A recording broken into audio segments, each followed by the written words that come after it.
Hi everyone, welcome to my channel. Let's solve the problem the kth factor of n. Given two positive integers n and k, a factor of an integer n is defined as an integer I where n modulo I is equals to 0. Consider a list of all factors of n sorted in ascending order. Return the kth factor in this list or return -1 if n has less than k factors. So, this is very straightforward problem. What we need to do? We need to basically start from 1 and check if the I number is a factor of n, then we will reduce k by 1 every time.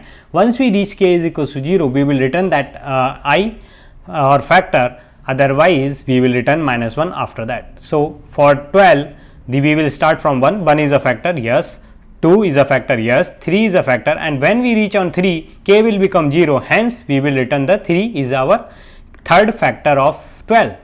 Similarly, for 7 first factor is 1, second factor is 7, so we have to return 7. For this, the first factor 1, then 2, then 4, after that we do not have factor, so at max we have 3 factor of 4, hence k is 4, which means we have to return -1.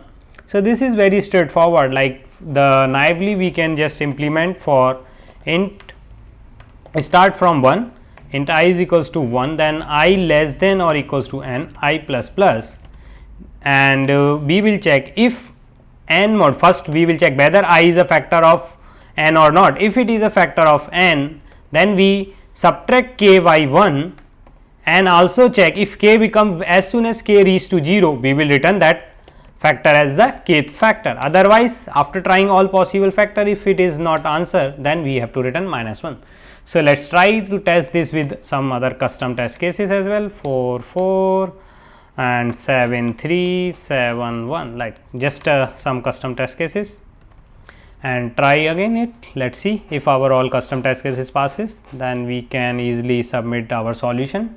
So, let us submit the code and it is accepted. So, the time complexity of this solution is, as you can clearly see, we are just iterating till the n, so which is O of n, and the space complexity is just constant. Can we further optimize this solution? So, let us understand over here. If we have n and the I is a factor of n, then n by I is also a factor of n. How? Let us understand with the example. If 12 is this and we found I is equal to 2 is the factor of 12, then 12 by 2, which is 6, is also the factor of 12. Similarly, if I is 3 and 3 is another factor of 12, then 12 by 3 is also the another factor of 12. So, hence, so this will we do till the, so how we can in till root, if we run till root of n, then we will find all the factor by I from here starting with 1 and it will go like root n, and from here we will get the rest in the right half factor, and here we will get the left half of the factor. So, what we will do, first we iterate the number till the root of n and see if we found the k by using the same code. Just we need to change the condition over here. So, what we will do here, we check, run this loop till the root of n. If we found k is on the belongs to the first half, we will return the I as that kth factor. Otherwise, what we will do for the next second half? So, in second half, instead of like checking whether n by I is a factor of I n or not, what we will do? We will again check the factor with the I, start from root n, and we will decrease till the 1 every time and check if it is a factor of I. If it is a factor of I, then we will return n by I. By n by I, because this we are trying to find all the factor from, so let us say 1 to root n and till here is n. So, first we look all the factor over here, then second we look factor starting from here to here. So, like this.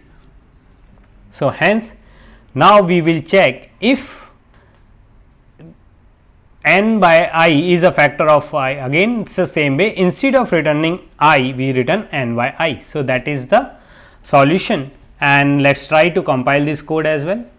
And so, sorry, I need to change the condition. So, this should start from root n, which is like math dot s square root of n, and this will go I is still greater than or equals to 1, and every time now we need to subtract. So, that is it, and let us try to compile now and see whether our custom test cases is getting passed or not. So, if you can see, it is getting passed. So, let us submit the code